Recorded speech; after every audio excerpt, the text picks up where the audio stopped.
Jai Sai, Guru Sai, Jai Sai, Guru Sai, Jai Sai, Guru Sai, Jai Sai. Sai Nata Sharanam, Sai Nata Sharanam, Sai Nata.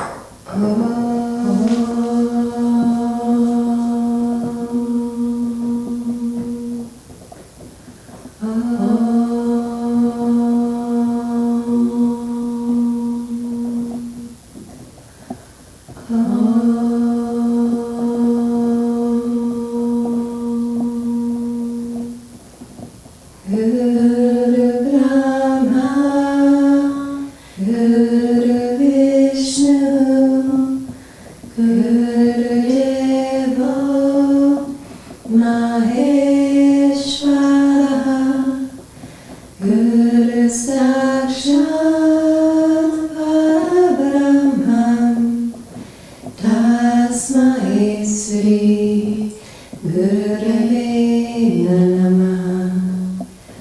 Om Suklam Varadharam Vishnu Sashivanam Chaturbhujam Rasanavanam Dhyaye Sarva Vignopashantaye. Om Bhurvuvah Suvah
Sam Sam Sam Om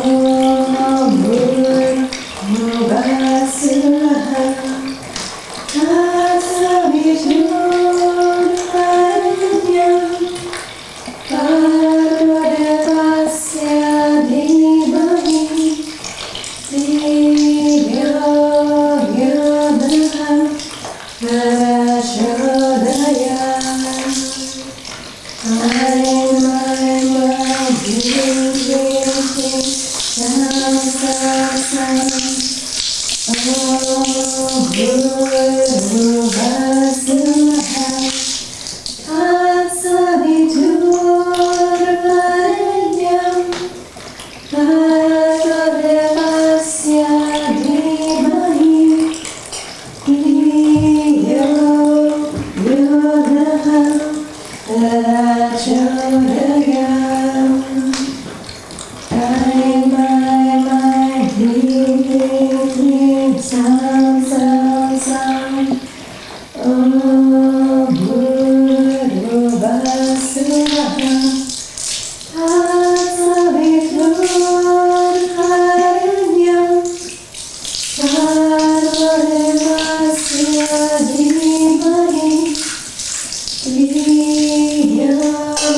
Yo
Prachodayam.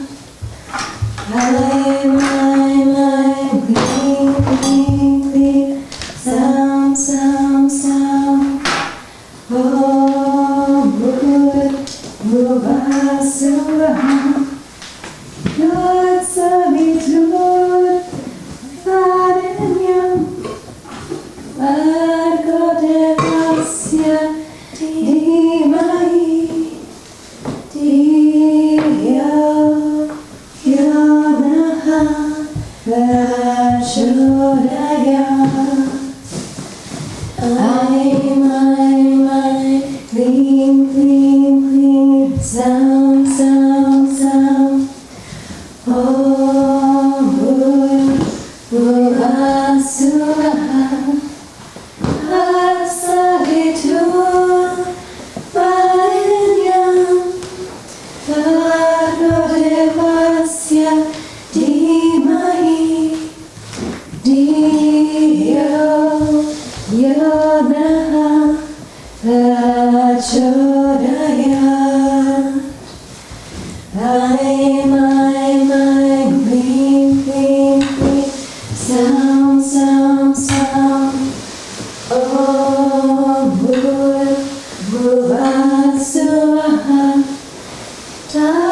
Savitur Varenyam. Bhargo Devasya Dhimahi. Dhiyo Yonaha Prachodayam. Aim, Klim, Klim, Klim, Sam, Sam, Sam. Om Bhuvah Suvah. Savitur Varenyam. Bhargo Devasya Dhimahi. Dhiyo Yonaha Prachodayam.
Jai Satgurudeva.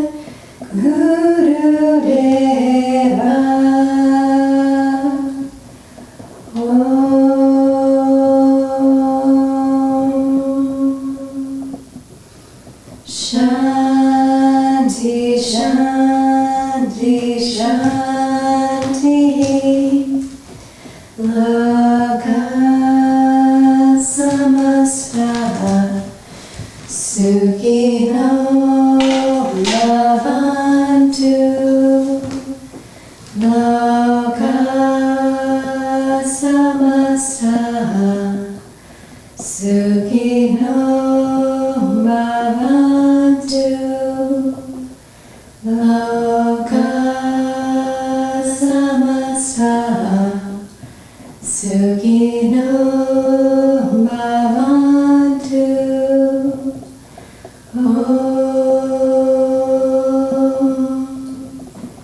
Shanti, Shanti, Shanti.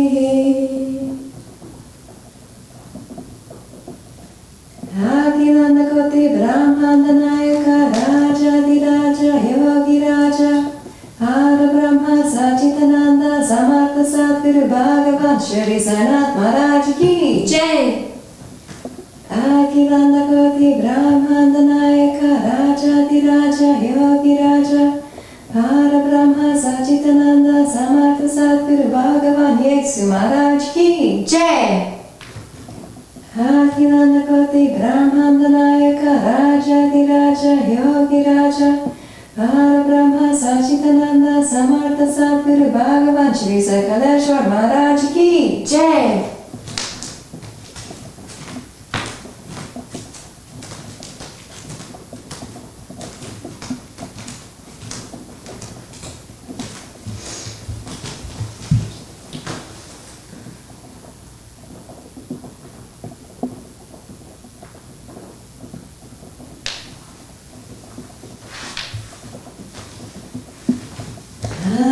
Paramam Pavitram Mahavibhutim Paramam Vichitram Nidabhibhutim Paramahantayishtam Tamoksha Pradatam Mahavibhutim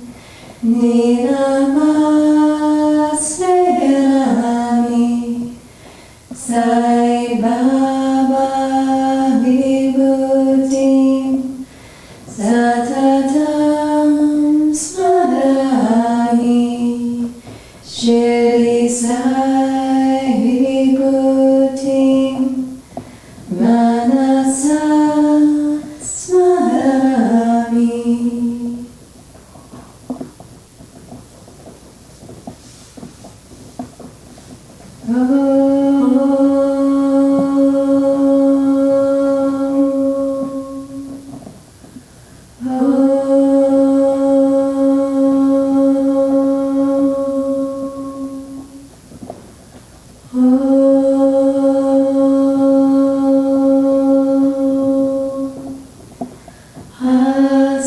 Asatoma Sadgamaya Tamasoma Jyotirgamaya Mrityarma Amritam Gamaya.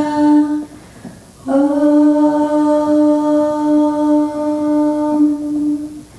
Shanti, Shanti, Shanti.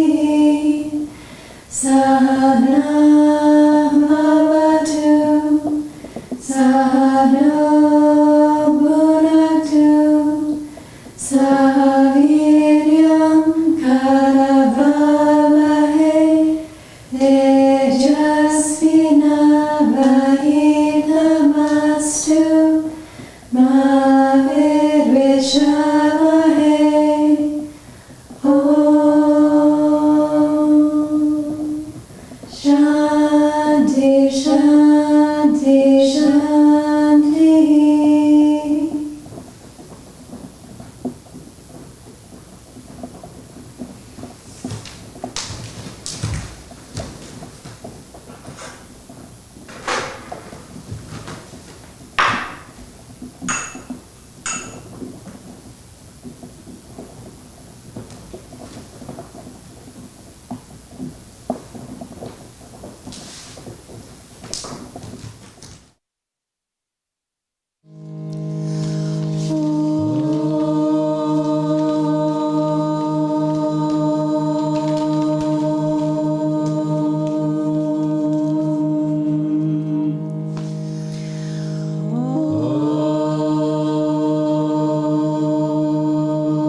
Vishveshwaraya Namaha.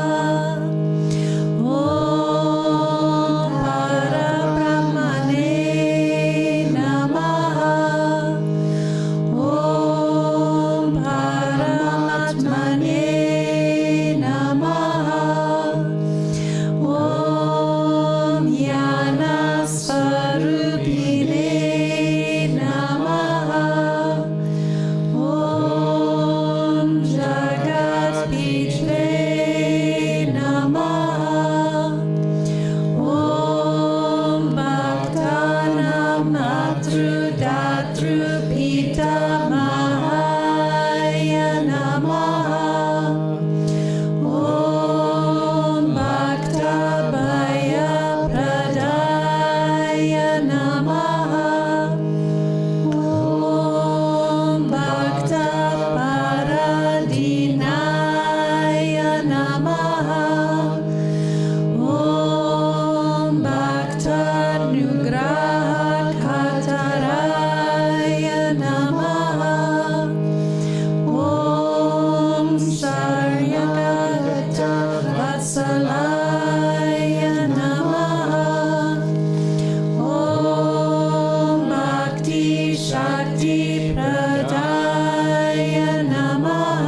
Sri Sai Satcharitra, The Wonderful Life and Teachings of Shirdi Sai Baba, a Modern Rendering.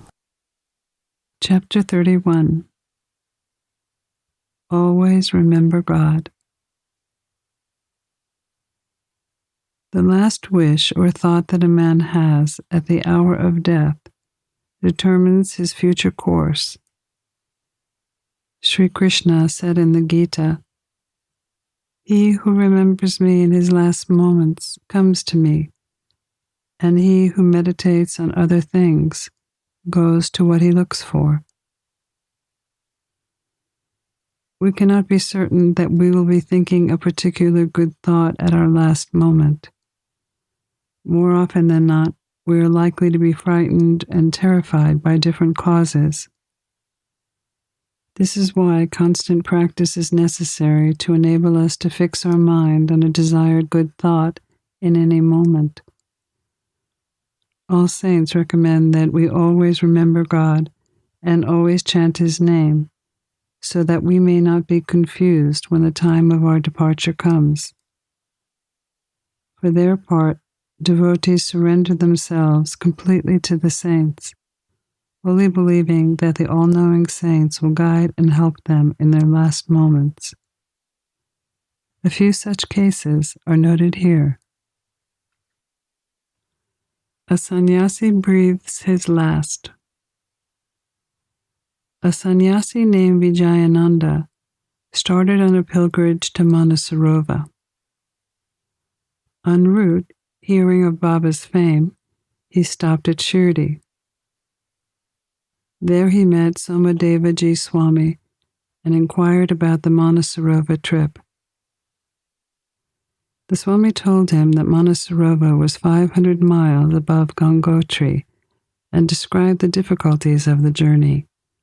Plenty of snow, the change of dialect every 50 kos, and the apprehensiveness of the Bhutanese, which causes problems for pilgrims on the way. Hearing this, the sannyasi was dejected and canceled the trip. When he went to Baba and prostrated himself before him, Baba became enraged. "Drive out this useless sannyasi. His company is of no use." The sannyasi did not know Baba's nature. He felt uncomfortable, but sat watching what was going on. In the morning, the masjid was overcrowded. Baba was being worshipped in various ways. Some were washing his feet, some taking tirtha from his toe and drinking it heartily, and some touching their eyes with it. Some were applying sandal paste and other scents to his body. All were doing these things, forgetting the distinction of caste and creed. Though Baba had become enraged with him, he was filled with affection for Baba and did not want to leave the masjid. After staying in Shirdi for 2 days, he got a letter from Madras stating that his mother was very ill. He was very dejected and wanted to be by his mother's side, but he could not leave without Baba's permission. So he went to Baba with the letter in hand and asked for his permission to return home. The omniscient Baba, knowing the future, said to him, "If you so loved your mother, why did you take sannyasa? Partiality or attachment is not becoming to the ochre garb. Go and sit quietly at your lodgings and wait with patience for a few days. In the water there are many robbers. Bolt your doors, be very vigilant, or the thieves will carry everything out. Wealth and prosperity are transient, and the body is subject to decay and death. Knowing this, do your duty, leaving all attachment to the things of this world and next. He who does this and surrenders himself to the feet of the Lord will become free from all troubles and attain bliss." The Lord runs and helps him who remembers and meditates on him with love and affection. Your store of past merits is considerable, so you have come here. Now listen to what I say and realize the end of your life. Be desireless, and tomorrow begin the study of the Bhagavat. Do 3 readings conscientiously. The Lord will be pleased with you and destroy your sorrows. Your illusions will vanish and you will get peace. Seeing that his end was approaching, Baba prescribed that remedy and made him read Rama Vijaya, which pleases the god of death. Next morning, after bathing and other purifying rites, he started to read Bhagavat in a secluded place of the Lendi garden. He completed 2 readings and felt very exhausted afterwards. He returned to the Wada and stayed in his lodging for 2 days, and on the 3rd day, he breathed his last on Fakir Bade Baba's lap. Baba asked the people to preserve the body for a day for a reason, as the police later came making inquiries. Then they gave permission for the disposal of the body. It was buried in a proper place with due rites. In this way, Baba helped the sannyasi and ensured his liberation. Baba appears to a devotee far away from Shirdi.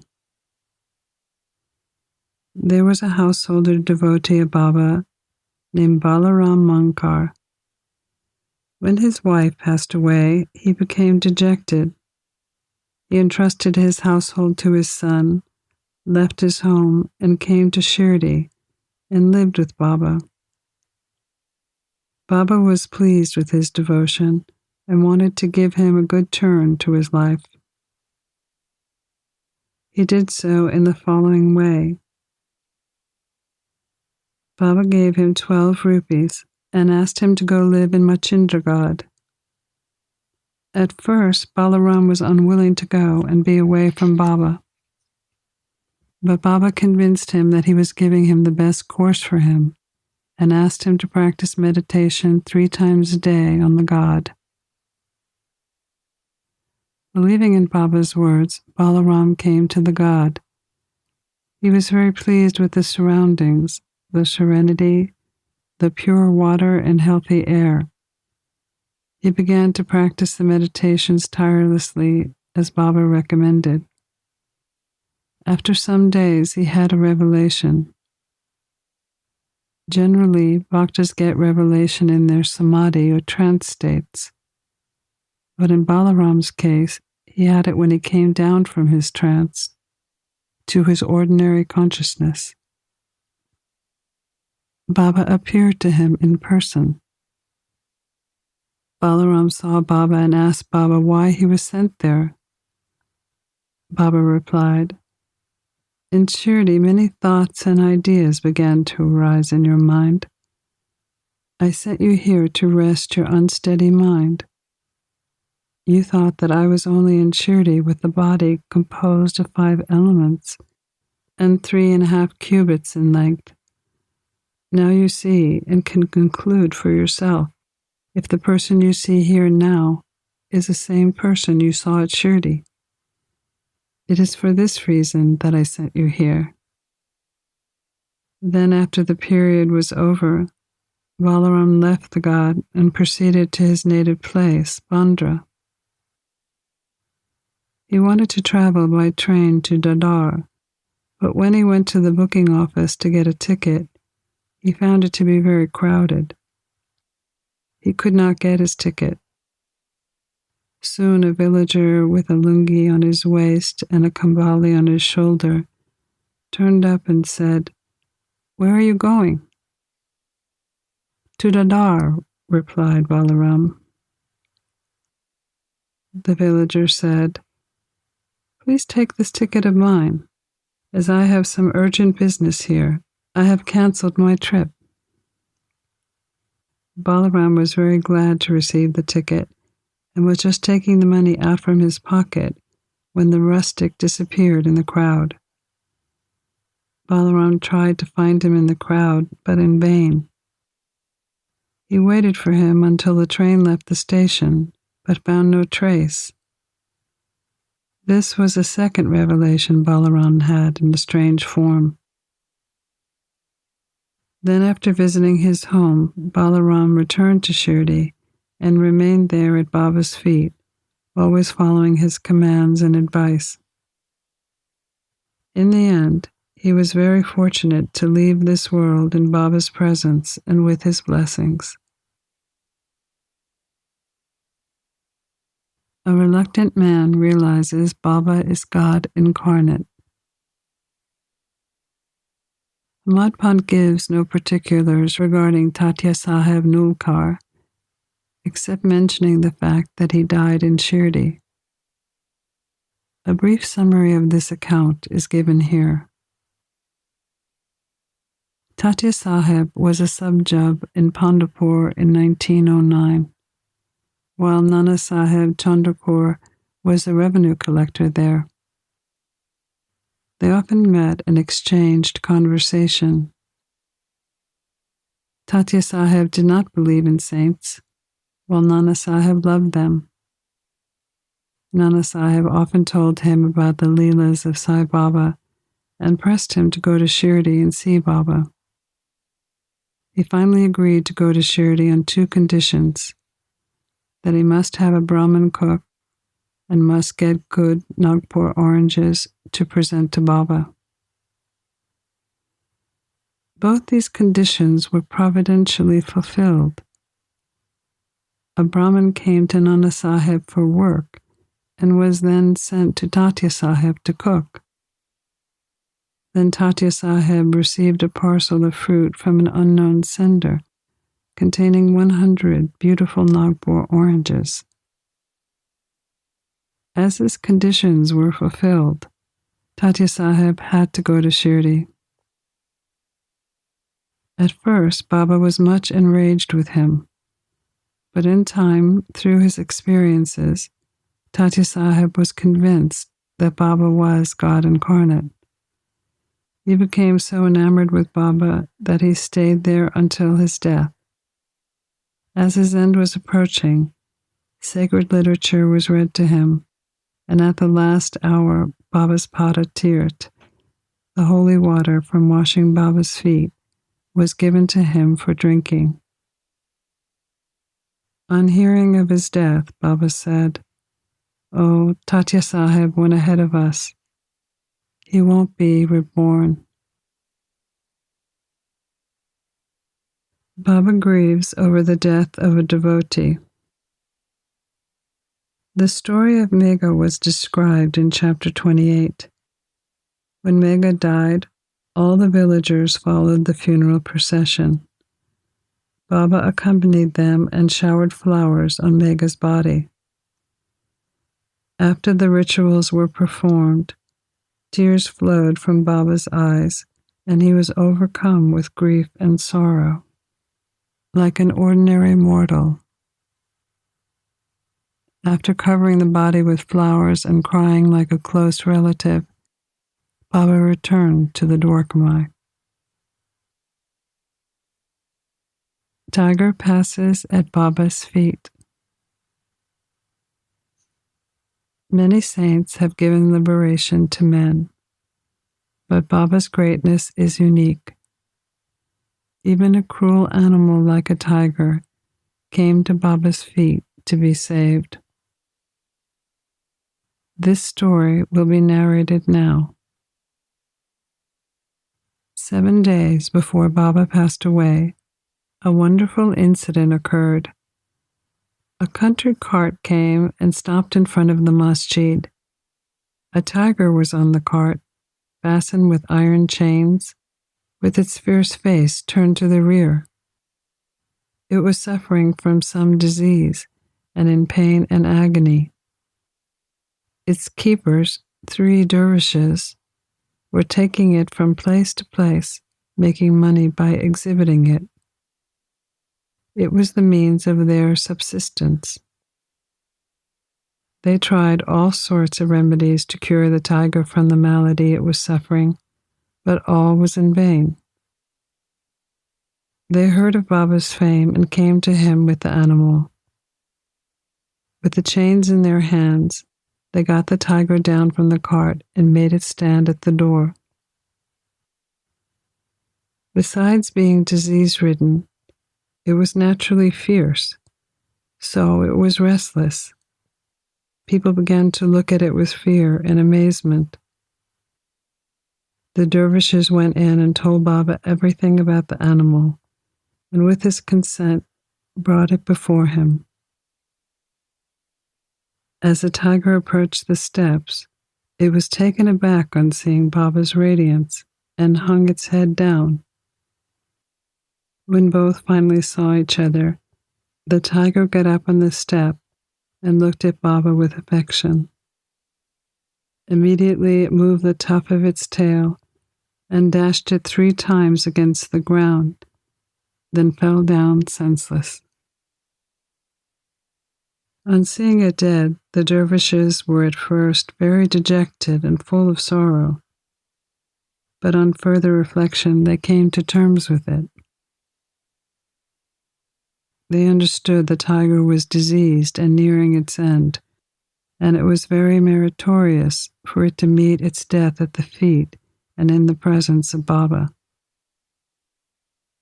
It had been in their debt, and when the debt was paid off, it was free and met its end at Sai's feet.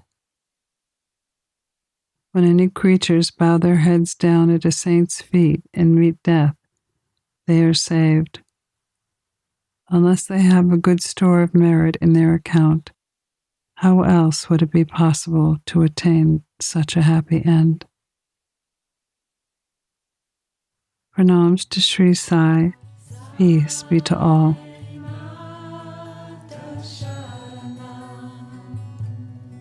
You've been listening to a modern rendering of Hamad Pant's The Sri Sai Satcharitra, The Wonderful Life and Teachings of Shirdi Sai Baba, edited and narrated by Monica Penacanda. For more content like this online, please go to divinelineage.org, SaiFamily.org, and peacefires.org. To learn more about Monica, please go to monicapenacanda.org.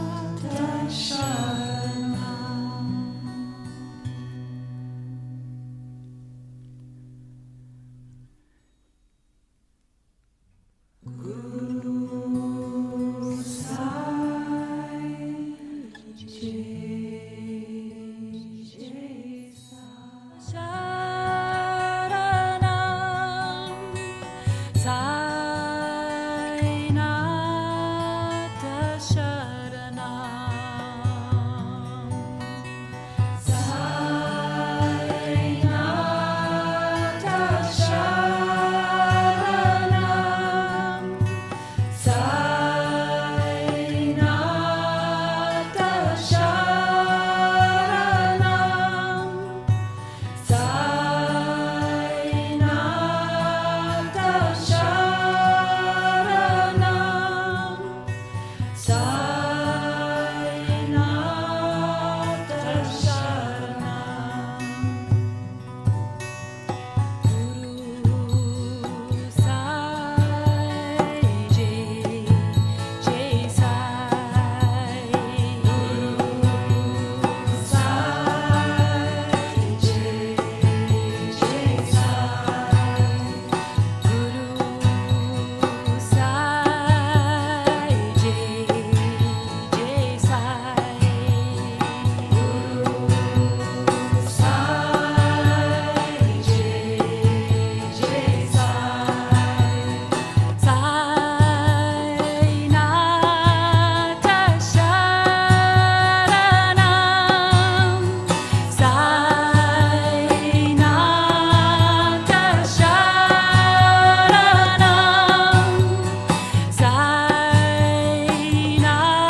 Shasha